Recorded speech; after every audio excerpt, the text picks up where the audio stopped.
The days that followed Elena's encounter with Tempest were unlike anything she had ever experienced. Word of what had happened in the courtyard spread through the castle like wildfire, growing more dramatic with each telling. Some said she had used magic to tame the beast. Others whispered that she must be descended from the old horse lords who once ruled the northern mountains. Elena knew the truth was both simpler and more complicated than any of the stories. She had simply spoken to Tempest in a language he remembered, treated him with kindness instead of fear, and somehow that had been enough to bridge the gap between human and animal. But Prince Aldrich saw things differently. "You will tend to Tempest, personally," he had announced the morning after her successful ride, his voice cold with barely controlled anger. "Since you seem to have such a special connection with him, you can take full responsibility for his care." The other servants had looked at Elena with a mixture of pity and terror. Everyone knew this wasn't a reward, it was a punishment. Prince Aldrich was counting on Tempest eventually revealing his true nature and harming Elena. Then the prince would have his revenge, and he could claim it was simply an unfortunate accident. But Elena didn't care about the prince's motives. The assignment meant she could spend time with Tempest, and right now, that felt like the only good thing in her life. Tomas's fever had broken thanks to the willow bark tea she'd been able to buy with the few coins she'd saved, but he was still weak and pale. The medicine he really needed was still far beyond her reach. On her first morning as Tempest's caretaker, Elena approached his stall with a mixture of excitement and nervousness. In the courtyard, surrounded by crowds and tension, their connection had felt almost magical. But would it still be there in the quiet of the stables? Tempest was standing at the back of his stall, as far from the door as he could get. His head was lowered, his magnificent coat dull in the dim light. He looked defeated in a way that made Elena's heart ache.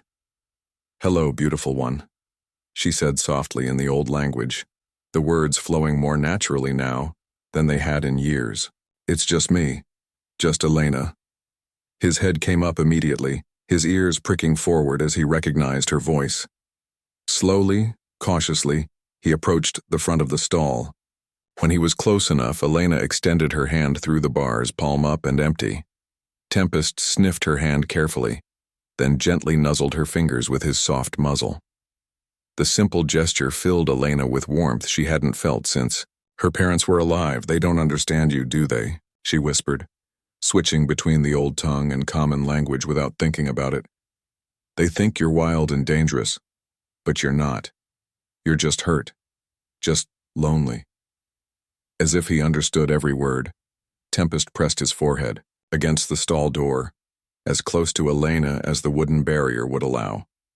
She could see the intelligence in his dark eyes, the longing for connection that matched her own. Over the next few days, Elena established a routine. She would arrive at the stables before dawn, while the other servants were still sleeping. These quiet hours became precious to both of them, time when they could simply be together without curious eyes watching or cruel voices commenting. Elena learned that Tempest loved to have his neck scratched just behind his ears. She discovered that he was fascinated by her humming, his ears swiveling toward her whenever she sang the old songs her grandmother had taught her. Most importantly, she realized that his supposed wildness was really just terror of being hurt again by hands that showed no kindness. "You were someone's beloved horse once, weren't you?" she asked him one morning as she brushed his gleaming coat. "Someone who spoke to you in the old way, who treated you like family instead of property." Tempest turned his head to look at her, and Elena could swear she saw recognition in his eyes, something that looked almost like grief. It was during her second week as his caretaker that Elena began to piece together Tempest's history. She was cleaning his hooves when she noticed something carved into the hard surface, not a brand mark but symbols. Old symbols that she recognized from stories her grandmother had told her about their people's past. Her people, the mountain, folk who had lived in the high country for generations before Prince Aldrich's grandfather had conquered their lands and enslaved their population. The horse lords, as they had been known, who could speak to their animals as easily as they spoke to each other. "You're one of ours," Elena breathed, her hands trembling as she traced the faded symbols. You belonged to my people before they took you. That night, Elena couldn't sleep. She kept thinking about Tempest alone in his stall, remembering a life of freedom in the mountains where horses and humans had lived as partners rather than master and slave. The thought haunted her until finally, long after midnight, she crept out of her bed and made her way to the stables. The castle was silent except for the soft snoring of guards and the distant sound of wind through the battlements. Elena moved, like a shadow through the corridors, her bare feet silent on the cold stone floors. When she reached Tempest's stall, she found him standing alert, as if he had been waiting for her. "Couldn't sleep either?" she whispered, and he nickered softly in response. Without really planning it, Elena opened the stall door. Tempest could have pushed past her, could have run for freedom, but instead he simply stepped aside and waited. "Would you like to go for a walk?" she asked in the old language. His response was immediate. He moved toward the stable doors with an eagerness that made Elena's heart sing. She had never seen him show interest in anything before, had never seen him volunteer to do anything except stand quietly in his stall. The castle grounds were bathed in moonlight, silver and peaceful in a way they never were during the day. Elena led Tempest out into the courtyard, then beyond the walls to where the grass grew wild and free. And there, under the open sky with no one to watch or judge, Elena did something she had been dreaming of since that first day in the courtyard. She climbed onto Tempest's back without saddle or bridle, with nothing between them but trust. What followed was the most magical hour of Elena's life. Tempest seemed to come alive under the moonlight. No longer the defeated creature who stood listlessly in his stall, he became what he was meant to be, a creature of power and grace and wild beauty. He carried Elena across the countryside as if she weighed nothing, his hooves barely seeming to touch the ground. They galloped through meadows where wildflowers grew thick and sweet. They splashed through streams that caught the moonlight like scattered diamonds. They climbed hills that offered views of the entire kingdom spread out below them like a patchwork quilt. And through it all, Elena felt a connection to Tempest that went beyond anything she had ever experienced. It was as if they shared the same heartbeat, the same breath, the same desperate longing for freedom. When he turned left, she leaned left without thinking. When he slowed to navigate rough ground, she adjusted her balance automatically. They weren't horse and rider. They were partners. They were family. "This is what it was like before, wasn't it?" Elena whispered as they paused on a hilltop overlooking the castle. "This is what our people had with their horses." Tempest turned his head to nuzzle her leg, and Elena could feel his contentment radiating through their connection. For the first time since they had met, he seemed truly at peace. They returned to the stables just before dawn, both of them reluctant to end their magical night. Elena rubbed Tempest down carefully, making sure no trace of their adventure remained on his coat, but she couldn't hide the new light in his eyes, the alertness in his posture, the way he now watched the stable doors as if he knew there were wonders waiting beyond them. "Tomorrow night?" she asked, as she prepared to leave. His soft whinny was answer enough. Their midnight rides became a secret ritual. Every night Elena would slip out of her room and meet Tempest at the stables. Together they would explore the countryside, each ride taking them farther from the castle and closer to the wild places where Elena's people had once lived free. Tempest began to change during the day as well. He held his head higher, moved, with more purpose ate his food with better appetite. The stable boys noticed the difference, whispering among themselves about how the devil horse seemed to be calming down, but Elena knew it wasn't that Tempest was being tamed.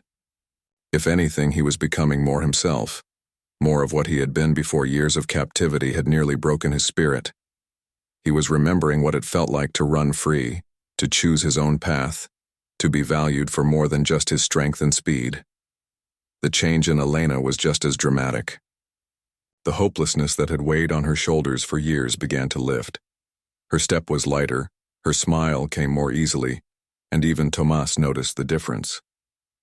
"You look happy, sister," he said one morning as Elena brought him breakfast. His color was better now, his fever completely gone, though he was still too weak to work. I am happy, Elena realized, surprised by the truth of it. For the first time since their parents died, she had something to look forward to each day. But happiness, Elena had learned, was a dangerous thing for people like her. It made you careless. It made you forget that there were those who would destroy any joy they couldn't control. The tower room was a place designed to break spirits. High above the main castle, it offered a perfect view of everything Elena couldn't reach. The rolling countryside where she and Tempest had galloped under starlight. The village where her brother waited for her return. The stables where her friend was trapped in his stall, probably wondering why she hadn't come to see him. Elena had been locked in the small circular room for 3 days now. 3 days of stale bread and lukewarm water. 3 days of pacing the worn stone floor until her feet bled. 3 days of listening to Prince Aldrich's guards discuss her fate in voices they thought she couldn't hear. But the physical discomfort was nothing compared to her worry about Tempest. What was happening to him? Was he eating? Had he given up hope entirely? Elena pressed her face against the narrow window and strained to see the stables, but they were hidden behind the castle's main buildings. On the 4th morning, Prince Aldrich finally came to visit her. He entered the room flanked by 2 guards, his expensive clothes pristine despite the dusty climb up the tower stairs. His pale eyes swept over Elena's disheveled appearance with obvious satisfaction. You look terrible, he observed pleasantly. Though I suppose that's to be expected. Tower rooms aren't known for their comfort. Elena didn't respond. She had learned long ago that silence sometimes annoyed bullies more than defiance. I've been having the most interesting conversations about you, Prince Aldrich continued, settling himself on the room's single chair while Elena remained standing. It seems your little midnight adventures with Tempest have become quite the legend among my servants. They're calling you the Shadow Rider. Despite everything, Elena felt a flutter of pride at the name. At least their freedom rides had been noticed, had meant something to someone. But what fascinates me most, the prince went on, is how you managed to connect with a horse that my best trainers couldn't even approach.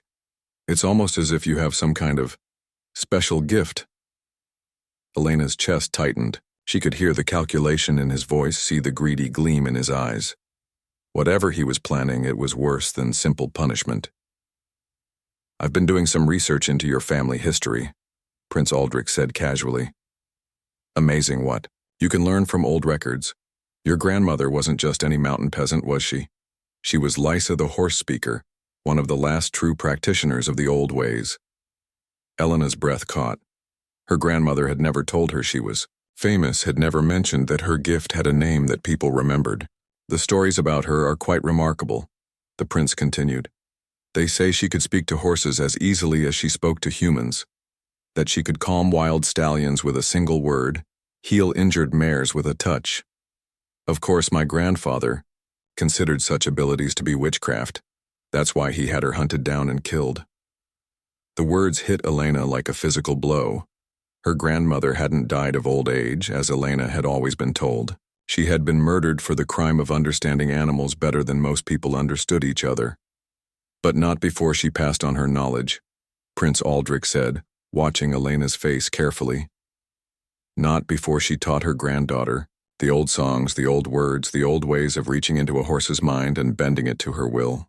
It's not like that, Elena found herself saying, her voice hoarse from days of silence.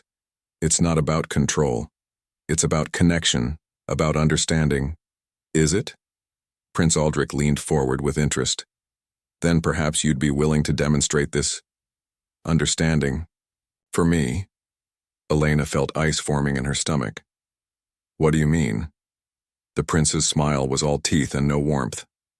I mean, my dear, that you and Tempest are going to put on a show.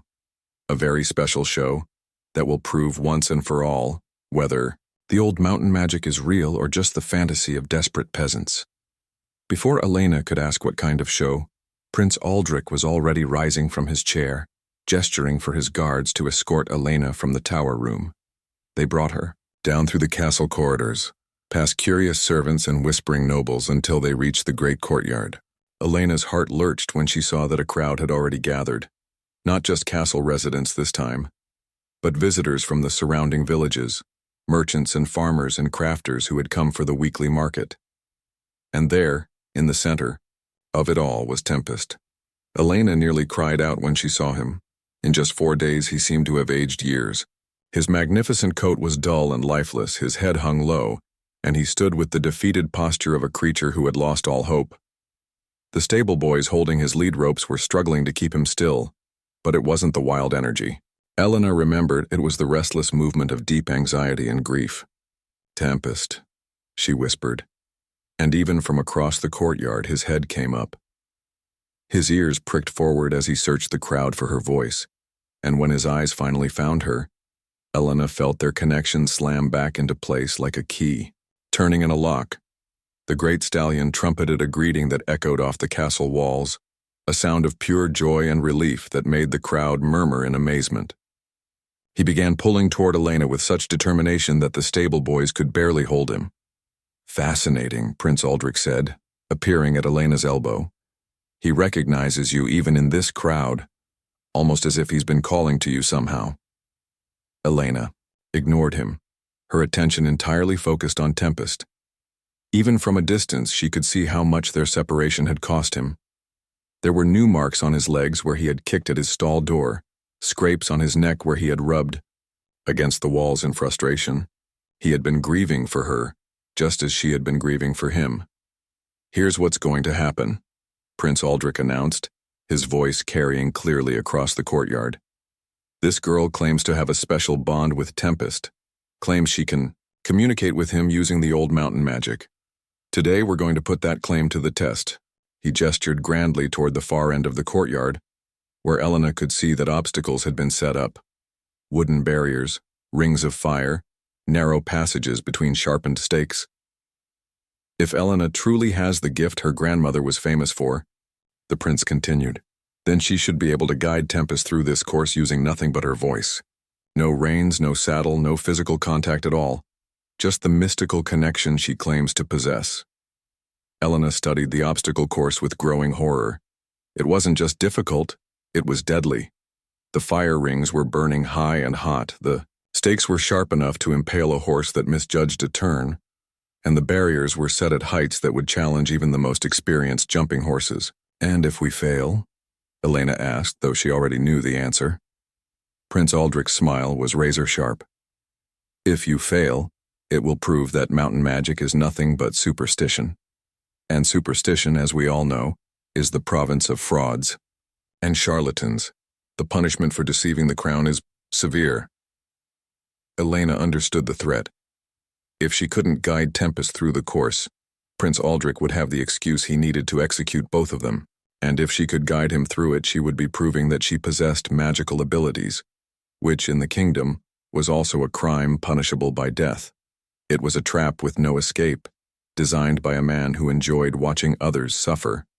But, as Elena looked at Tempest, still straining to reach her across the courtyard, she realized something that Prince Aldrich hadn't considered. The connection between them wasn't magic in the way he thought of magic. It wasn't some mysterious power that could be turned on and off at will. It was love. Pure, simple, unbreakable love. And love, Elena had learned, could accomplish things that looked impossible to those who had never experienced it. "Very well," she said, her voice steady despite the fear churning in her stomach. "I'll do it." The crowd erupted in excited chatter as Elena walked toward Tempest. When she was still 10 feet away, the stable boys released his lead ropes and stepped back quickly, clearly expecting him to bolt or attack. Instead, Tempest stood perfectly still, his eyes locked on Elena's face, waiting. "Hello, beautiful one," Elena said softly in the old language. "I've missed you so much." His response was immediate. A low, rumbling sound that was part greeting, part relief, part pure contentment. Elena could feel their bond reforming, stronger than ever after the days of forced separation. She walked slowly around him, speaking in the ancient tongue her grandmother had taught her, telling him about her time in the tower, apologizing for the separation, promising that whatever happened next, they would face it together. Tempest listened to every word, his ears focused entirely on her voice, his body language relaxing as he remembered what it felt like to be understood. "They want us to run the course," Elena explained, switching between the old language and common speech without thinking about it. "It's dangerous, but it's our only chance. Will you trust me?" Tempest's answer was to lower his great head and gently touch her shoulder with his muzzle, the hoarse equivalent of an embrace. Elena felt tears prick her eyes, but she blinked them back. There would be time for emotion later if they survived this. She walked to the mounting block that had been placed nearby and climbed onto Tempest's back. He stood rock still as she settled herself, his trust in her absolute even though she carried no reins. No way to. Freedom, Elena discovered, was both more beautiful and more terrifying than she had ever imagined. For 3 weeks she and Tempest had lived like wild creatures in the forests and mountains that bordered Prince Aldrich's kingdom. They drank from clear streams, slept under stars that seemed brighter than any she remembered from the castle, and rode through landscapes that took her breath away with their untamed beauty. But freedom came with a price. Elena's stomach ached with constant hunger. She had no skills for hunting or foraging, and the few berries and roots she recognized were barely enough to keep her alive. Her clothes, fine servant's garb when she'd fled the castle, were now torn and dirty from sleeping on the ground and pushing through thorny underbrush. Tempest was suffering too. Despite his strength and wild heritage, he was accustomed to regular meals of grain and hay, not the sparse grass and weeds they found in their mountain hideouts. His ribs were beginning to show through his once glossy coat, and Elena could see the worry in his dark eyes when he looked at her growing thinner each day. Worst of all was the guilt that gnawed at Elena's heart every waking moment.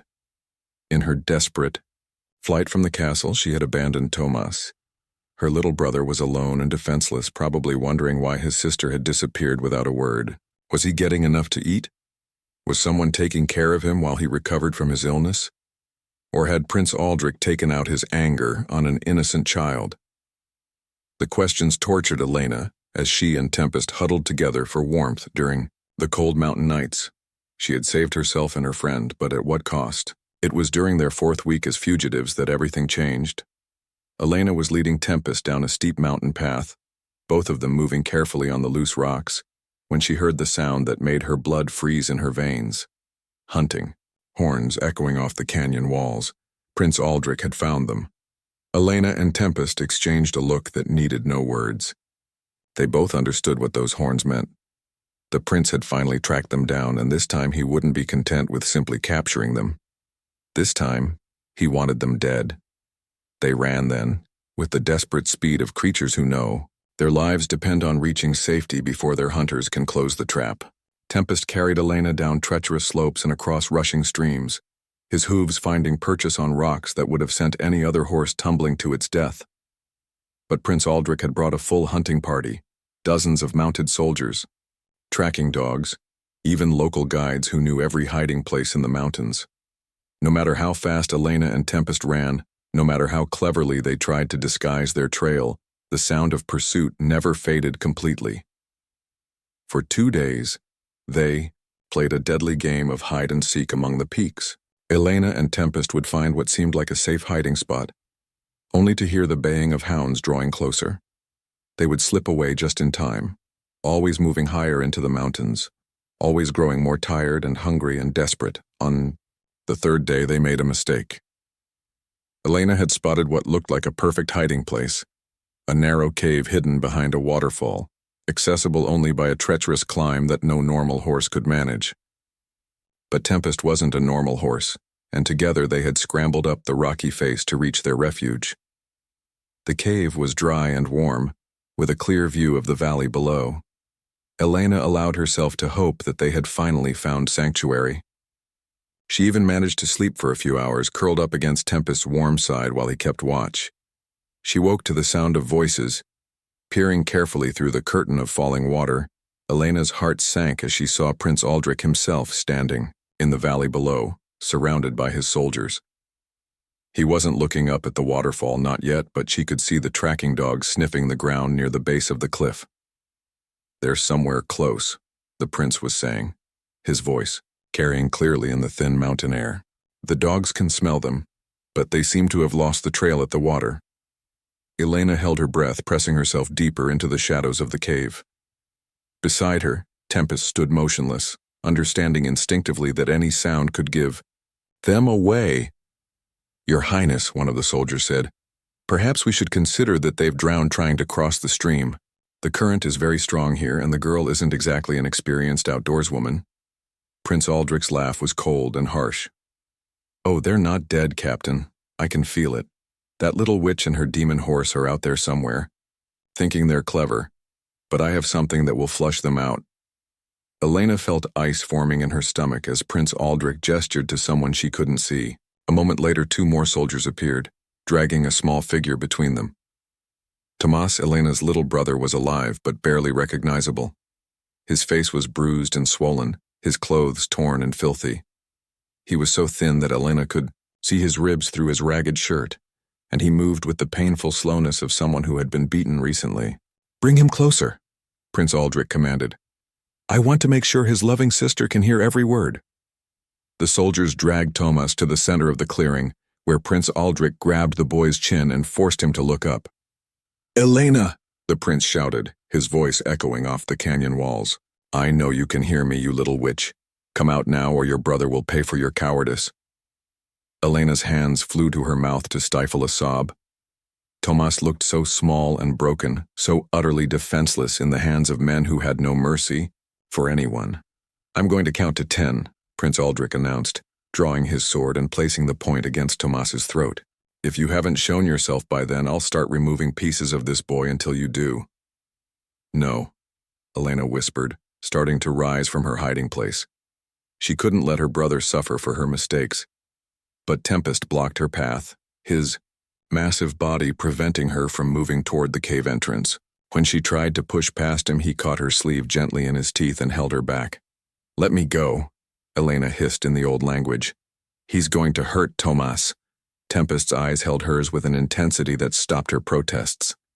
In their dark depths, she saw something that looked like a plan. "1," Prince Aldrich called out. "2, 3. Elena looked at her brother, then at Tempest, understanding dawning in her mind. The Stallion was right. If she surrendered now, Prince Aldrich would simply kill all 3 of them.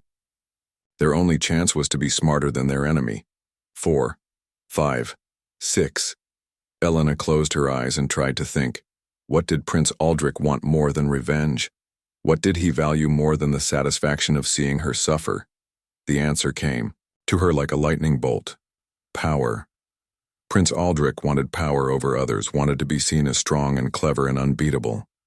More than anything else, he wanted to prove to his subjects that he was their master in all things. 7, 8. Elena looked at Tempest one more time, and in that look, they made a decision that would change everything. Instead of surrender, they chose defiance. 9. Elena stepped to the edge of the cave, where Prince Aldrich and his soldiers could see her clearly through the falling water. "Stop!" she called out, her voice carrying clearly across the valley. "I'm here!" Prince Aldrich's head snapped up, his eyes scanning the cliff face until he spotted her small figure behind the waterfall. "There you are," he said with obvious satisfaction. "Come down here immediately or the boy dies." "I don't think so," Elena replied, surprised by how steady her voice sounded. "I have a counter-proposal." "You're in no position to make proposals," Prince Aldrich snarled. "You're a fugitive and a witch, and you'll do exactly as I command." "Will I?" Elena asked. "Because it seems to me that you need me more than I need you." Prince Aldrich's face flushed with anger. "What are you talking about?" "I'm talking about your reputation," Elena said, settling herself more comfortably on Tempest's back where everyone could see her clearly. "What do you think your subjects are saying about you right now? About how a simple servant girl and her horse have made you look like a fool?" The prince's grip tightened on his sword, but Elena could see that her words were hitting their mark. "They're probably wondering how the mighty Prince Aldrich let a peasant girl escape from his own castle," she continued. "How she outrode all his soldiers, outmaneuvered all his trackers, Stayed free for weeks while he stumbled around the mountains like a lost child. Silence, Prince Aldrich roared, but Elena could hear the uncertainty creeping into his voice. No, I don't think I will be silent, Elena said calmly. I think I'll keep talking about how you need to threaten children to catch one unarmed girl. Very heroic of you, Your Highness. Several of the soldiers were exchanging glances now, and Elena could see doubt creeping into their expressions. Prince Aldrich might command their obedience, but he couldn't command their respect if he lost it. Here's my proposal, Elena announced, her voice ringing with confidence she didn't entirely feel. You want to prove you're better than me? Then prove it fairly. One final contest, winner takes all. Prince Aldrich's eyes narrowed. What kind of contest? A race, Elena said. Through the most dangerous course you can design. If you win, I'll surrender myself and face whatever punishment you choose. But if I win, you let my brother and me go free and you never hunt us again. Dawn came too soon and not soon enough. Elena had spent the night in the ancient ruins that overlooked the castle, a place where her grandmother had once told her their people gathered for important ceremonies. The stone circles were crumbling, now overgrown with vines and forgotten by most, but Elena could still feel the power that lingered in this sacred place. She had performed the ritual just as her grandmother had taught her years ago, when Elena was too young to understand its true meaning. Using water from a mountain spring and herbs that grew wild among the ruins, she had asked her ancestors to guide her through the trial ahead. Whether they had heard her or not remained to be seen, but Elena felt calmer than she had since this nightmare began. Win or lose, she had done everything she could to prepare. Tempest had spent the night grazing on the sweet grass that grew around the ruins, building up his strength for whatever Prince Aldrich had planned. As the first rays of sunlight painted the sky pink and gold, he approached Elena and lowered his great head to rest against her shoulder. Are you ready, beautiful one? She asked in the old language. His soft nicker was answer enough. Together, they made their way down from the ruins toward the castle, where Elena could already see crowds gathering in and around the royal arena. Word had spread quickly about the challenge, and it seemed like half the kingdom had come to witness either Elena's triumph or her execution. The arena itself had been transformed overnight. What was normally used for tournaments and celebrations had become a nightmarish obstacle course that made Elena's stomach clench with fear. She could see walls of fire reaching twice the height of a horse, pits filled with sharpened stakes, narrow bridges suspended over deep water, and barriers that seemed impossibly high. But what made her breath catch in her throat was the final obstacle, a massive wooden structure that looked like a fortress gate, with heavy doors that were currently closed. She couldn't see what lay beyond it, but she had a feeling that Prince Aldrich had saved his cruelest surprise for last. The crowd fell silent as Elena and Tempest entered the arena. Thousands of faces stared down at them from the viewing stands. Nobles and servants, merchants and farmers, all united in their fascination with the girl who had dared to defy Prince Aldrich. In the royal box, Elena could see Prince Aldrich himself, dressed in gleaming armor and mounted on a magnificent white stallion. His horse was beautiful, she had to admit, with perfect proportions and an arrogant bearing that matched his rider. This was clearly no ordinary mount, but a specially trained war horse bred for speed and agility.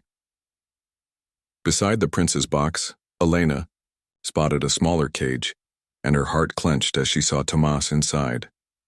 Her little brother was alive and conscious, but barely. His face was swollen with fresh bruises, and he could barely lift his head to look at her. Ladies and gentlemen, Prince Aldrich's voice carried easily across the arena, amplified by the curved walls. Today you will witness the final contest between myself and the witch who's been terrorizing our kingdom. Elena gritted her teeth at the word witch, but she forced herself to remain calm. Let the prince play to the crowd, she had more important things to worry about. The rules are simple, Prince Aldrich continued. We will both attempt to navigate the course I have designed. The first to reach the finish line alive wins. If the witch succeeds in defeating me, she and her brother go free. If I win, as I surely will, they both face execution for their crimes against the crown. The crowd erupted in cheers and jeers, some supporting the prince, others clearly hoping to see the underdog triumph. Elena tuned out the noise and focused entirely on the course ahead. The first section consisted of fire jumps, rings of flame that burned with an intensity that made the air shimmer with heat. Elena had guided Tempest through similar obstacles before, but never ones this large or this hot. Beyond the flames lay a series of water hazards, pools and streams that looked deceptively shallow, but could hide deadly currents or sharp rocks beneath the surface. The third section was a maze of narrow passages between walls topped with razor-sharp metal spikes. One wrong turn or moment of panic could result in serious injury or death. And finally, that mysterious fortress gate at the end, its doors still firmly closed.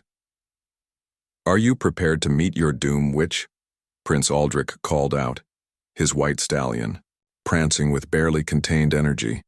Elena didn't bother to respond. Instead, she placed her hand on Tempest's neck and felt his steady heartbeat beneath her palm. Whatever happened in the next few minutes, they would face it together. A horn sounded and the race began. Prince Aldrich's stallion exploded into motion with the speed of a creature bred for war. The white horse was magnificent as he approached. The first fire jump, his stride eating up the ground with mechanical precision. But Elena wasn't watching her competition. All her attention was focused on Tempest and the obstacles ahead. As they approached the first ring of flame, she felt his momentary hesitation. "Trust me," she whispered in the old language. "I'll never ask you to do something that will hurt you." Tempest's response was immediate and powerful. He launched himself toward the flames with such grace that Elena felt as if they were flying rather than jumping. The fire licked at them as they passed through, but they emerged unsinged on the other side. Prince Aldrich's horse cleared the same jump a moment later, but Elena could see that the white stallion was nervous around the fire. He shied slightly, at each leap, losing precious seconds that a calmer horse would have maintained. The water obstacles were next. Prince Aldrich's mount splashed through the pools with brute force, sending spray in all directions. But Tempest seemed to dance across the water, his hooves barely disturbing the surface as he found the safest path through each hazard. It was in the maze section that Elena began to understand Prince Aldrich's true plan. The passages between the spiked walls were narrow, too narrow for two horses to pass safely. And Prince Aldrich, with his heavier armor and larger horse, was deliberately trying to block Elena's path. When she tried to take the left passage, he cut in front of her, forcing Tempest to rear back to avoid collision. When she attempted the right path, he was there again, his stallion's bulk making it impossible for her to squeeze past. "Having trouble, witch?" Prince Aldrich taunted as he continued to block her way. "Perhaps your demon horse isn't as clever as you thought." Elena felt anger flare in her chest, but she forced it down. Anger would make her careless, and carelessness would get them all killed. Instead, she studied the maze more carefully, looking for alternatives that Prince Aldrich might have overlooked. And there, high up on the left wall where the spikes were slightly shorter, she spotted a gap just wide enough for a horse to pass through. But it would require a jump that was technically impossible. No horse could leap high enough from a standing start to clear a wall that tall. No ordinary horse anyway. "Hold on, beautiful one," Elena whispered to Tempest. "We're going to do something that will make people talk for years." She guided Tempest to the base of the wall, then gave him a signal that few riders would have dared attempt. Instead of a running jump, she asked him to rear up on his hind legs and literally climb the wall like a cat scaling a fence. The crowd gasped in amazement as Tempest's front hooves found purchase on the stone wall. Using strength that seemed to come from somewhere beyond the physical world, he hauled himself and Elena up and over the barrier, landing safely on the other side while Prince Aldrich was still trying to figure out what had happened. By the time the prince realized he'd been outmaneuvered, Elena and Tempest were already through the maze and approaching the final obstacle. The fortress gate loomed before them, its doors still tightly sealed. Elena could hear machinery creaking behind the wooden barrier, but she couldn't see what awaited them on the other side. Prince Aldrich's stallion was breathing hard as he caught up, foam flecking his mouth from the exertion of the race. The prince himself looked disheveled and furious, his perfect armor now scratched and dented. "This ends now," he snarled, spurring his mount toward the gate with reckless abandon. The massive doors swung open as he approached, triggered by some mechanical device. Beyond lay the final challenge, and Elena's heart nearly stopped when she saw what Prince Aldrich had prepared for them. It was a pit, a deep, wide pit, filled with sharpened stakes, with only a narrow beam stretching across the gap. The beam was barely wider than a horse's hoof, slick with morning dew, and it swayed ominously in the wind. This wasn't a test of skill. It was a death trap, designed to kill whoever attempted to cross it. Prince Aldrich's stallion balked at the sight of the pit, rearing back in terror as he recognized the danger. But the prince was beyond reason now, consumed by his need to win at any cost. He drove his spurs deep into his horse's flanks, forcing the terrified animal toward the narrow beam. "No!" Elena cried out, horrified by the cruelty she was witnessing. But Prince Aldrich was deaf to everything except his own rage. His stallion, trained to obey even when terrified, stepped reluctantly onto the beam. What happened next seemed to unfold in slow motion. The white stallion, nervous and off balance, tried to cross the pit with the mechanical precision he had been trained to use. But precision wasn't enough on a surface this treacherous. His rear hoof slipped on the dew. The morning sun cast long shadows across the castle courtyard when everything changed for Elena. She had been working in the kitchen since before dawn, as she did every day, her hands already raw from scrubbing pots and hauling heavy buckets of water. The other servants barely noticed her anymore. She was just another face among the many who kept the castle running. But today was different. Today, her little brother Tomas had woken up burning with fever, his small body shaking with chills that wouldn't stop. The castle's healer had taken one look at him and shaken her head gravely. "He needs proper medicine," she had whispered to Elena. "The kind that costs more gold than you'll see in a lifetime." Elena's heart had shattered in that moment. Tomas was only 8 years old, all the family she had left since their parents died in the plague 3 years ago. She couldn't lose him too. She wouldn't lose him. That's how she found herself creeping through the castle's pantry in the early morning hours, her hands trembling as she wrapped a small loaf of bread in her apron. It wasn't much, but she could trade it in the village for a few copper coins, maybe enough to buy some willow bark tea to break Tomas's fever. She almost made it. The bread was hidden beneath her cloak, and she was walking as casually as she could toward the servants' quarters when a cold voice stopped her dead in her tracks. Well, what do we have here?"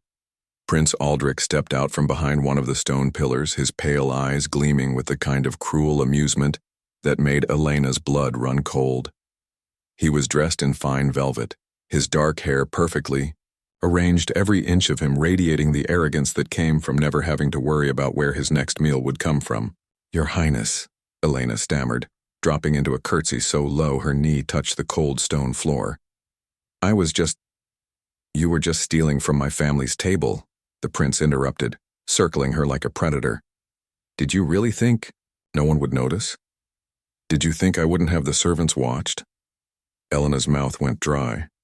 She wanted to explain about Tomas, about his fever and the medicine he needed, but she knew it wouldn't matter. Prince Aldrich had never shown mercy to anyone, especially not to servants who had nothing to offer him in return. "Please, Your Highness," she whispered, her voice barely audible. "My brother is sick. He's just a child, and I—" Silence. The prince's voice echoed off the stone walls. "I don't care about your pathetic excuses. Theft is theft, and thieves must be punished." Elena felt tears starting to form in her eyes, but she blinked them back. She wouldn't give him the satisfaction of seeing her cry. She had learned long ago that showing weakness to people like Prince Aldrich only made them crueler. The prince studied her face for a long moment, and she could practically see the wheels turning in his mind. Finally, a slow smile spread across his features, the kind of smile that made Elena's skin crawl. "You know what?" he said, his tone suddenly conversational. "I'm feeling generous today. I'm going to give you a chance to earn your freedom, and your brother's medicine too if you're brave enough to take it." Elena's heart leaped with desperate hope, even as every instinct screamed that this was a trap. "What do you want me to do?" Prince Aldrich's smile widened. "Follow me." He led her through the castle corridors, past tapestries and portraits of long-dead kings, past servants who quickly averted their eyes when they saw the prince approaching. Elena's stomach churned with each step, but she forced herself to keep walking. For Tomas, she reminded herself. Everything for Tomas. They emerged into the bright sunlight of the castle courtyard, where Elena could already hear voices gathering.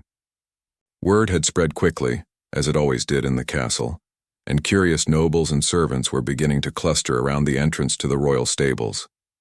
The stables themselves were magnificent, built from the finest stone, with gleaming brass, fixtures and doors made from ancient oak. This was where the royal family kept their most prized horses, the ones worth more than most people would earn in 10 lifetimes. But Elena's attention was immediately drawn to the crowd that had gathered. She recognized some of the faces, other kitchen servants, stable boys, a few minor nobles who had nothing better to do with their mourning. All of them were staring at her with a mixture of curiosity and pity that made her stomach turn. "Ladies and gentlemen," Prince Aldrich called out, his voice carrying easily across the courtyard, "we have a little entertainment for you this morning. This girl," he gestured dismissively at Elena, "has been caught stealing from the royal pantry. Normally, such a crime would result in a flogging, or perhaps a few days in the dungeon.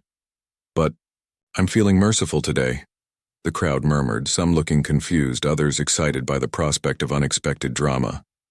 "Instead," the prince continued, "I'm going to give her a chance to prove her courage. All she has to do is mount one of our finest horses and take a little ride around the courtyard. Simple enough, wouldn't you say?" Elena felt a chill run down her spine. She had grown up around horses. Her family had owned a small farm before. The plague took her parents, but she knew this was no ordinary riding test. Prince Aldrich wouldn't have gathered a crowd for something so simple. The stable doors creaked open, and 2 stable boys emerged, leading the largest, most magnificent horse Elena had ever seen. He was pure black, so dark his coat seemed to absorb the sunlight, with a mane that flowed like liquid shadow. He stood at least 18 hands high, his muscles rippling beneath his gleaming coat, but it wasn't his size that made Elena's breath catch in her throat. It was his eyes. They burned with a wild, untamed fury that spoke of years of fighting against ropes and bridles and human hands. This was no gentle riding horse. This was a creature that had never been truly broken.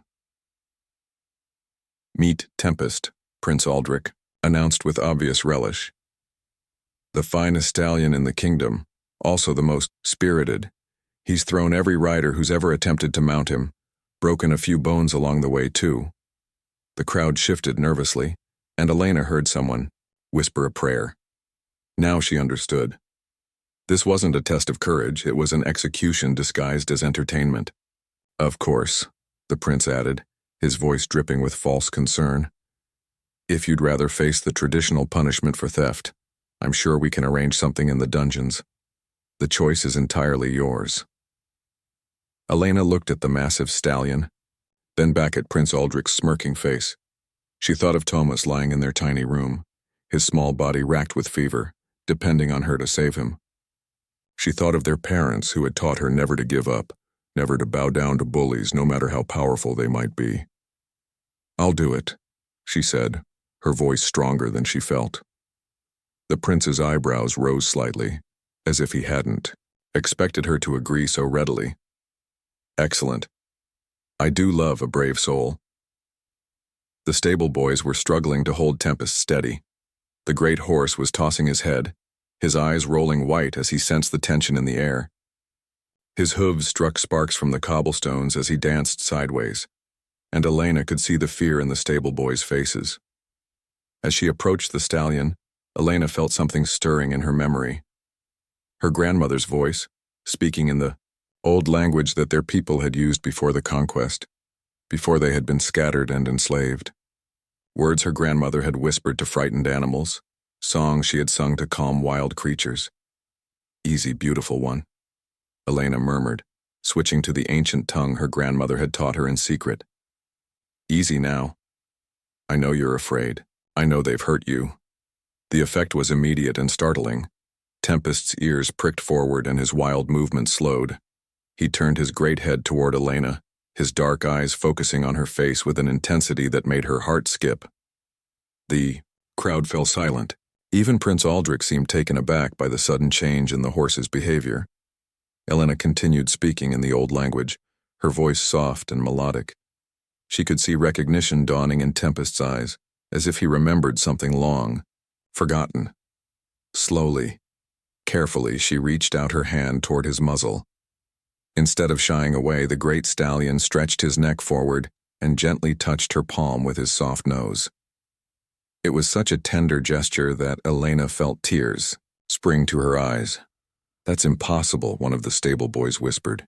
"He's never let anyone touch him like that." Elena ignored the muttering crowd and focused entirely on Tempest. In his eyes, she saw something that made her heart ache with recognition. Pain. Loneliness. The desperate need to trust someone, anyone, even though trust had brought him nothing but suffering. She knew that feeling. She had lived with it every day since her parents died. "I understand," she whispered to him in the old tongue. "I understand what they've done to you, but I'm not like them. I promise." Moving with infinite care, Elena placed her hand on Tempest's neck. His skin was warm and alive beneath her palm, and she could feel his heartbeat beginning to slow from its panicked racing. The stable boys released their hold on his bridle, stepping back in amazement. Tempest stood perfectly still, as if he had been waiting his entire life for this moment. Elena looked into his eyes one more time, then placed her foot in the stirrup. The stallion didn't move, didn't flinch, didn't show even a trace of the wildness that had made him legendary throughout the kingdom.